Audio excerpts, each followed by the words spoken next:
welcome to our channel. Everything you want to know about Anne Hathaway and Dakota Johnson's Verity.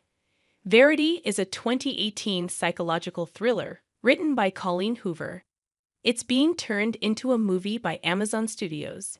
Here's everything you need to know. It's a book, a really intense book, a book that will make you question everything, except why Colleen Hoover's name is everywhere. I have never read Verity.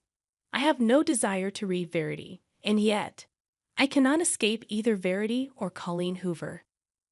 Goodreads used to be a decent place to find book recommendations. Now, half the trending books at any given time are Colleen Hoover titles, including Verity. How am I supposed to find a goddamn 4-star Goodreads novel about middle-aged college professors and their extramarital affairs when the entire system is being gummed up by Colleen Hoover, an author whose prose reads like Stephenie Meyer's fanfiction? I tried to read a Colleen Hoover book once because I could not escape her. It was unreadable. Verity is not a good book, but it's popular. Millions more will read it because it's being made into a movie. And people like to read popular things. Most of these people will lie and say they love Verity. But then they'll take their closest book group friend aside, the one who can barely contain her eye rolls, and whisper under their breath, "This book is shit." What is wrong with these people? Just the most rubbish shit ever. Lowen Ashleigh is a struggling writer.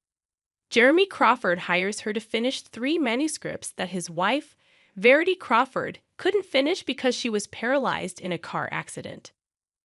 First off, Lowen and Verity? These aren't names. They're discontinued Procter & Gamble products.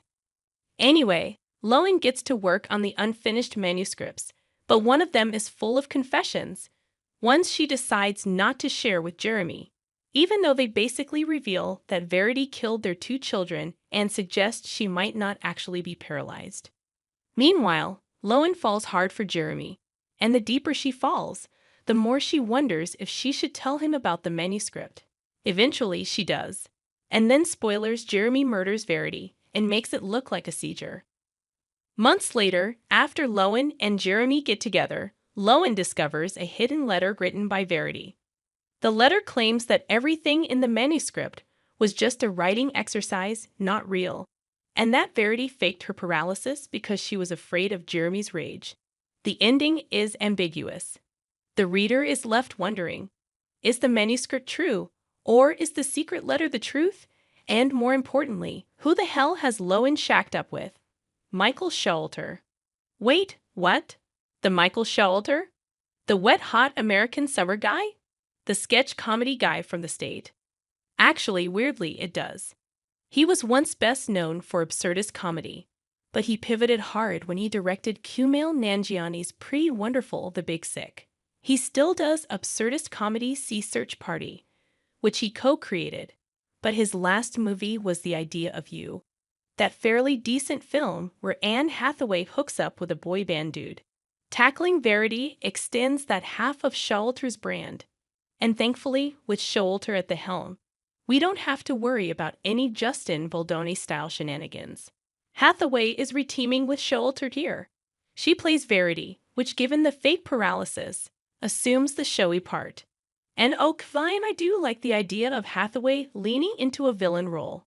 I love Emma Stone as the title character in Cruella.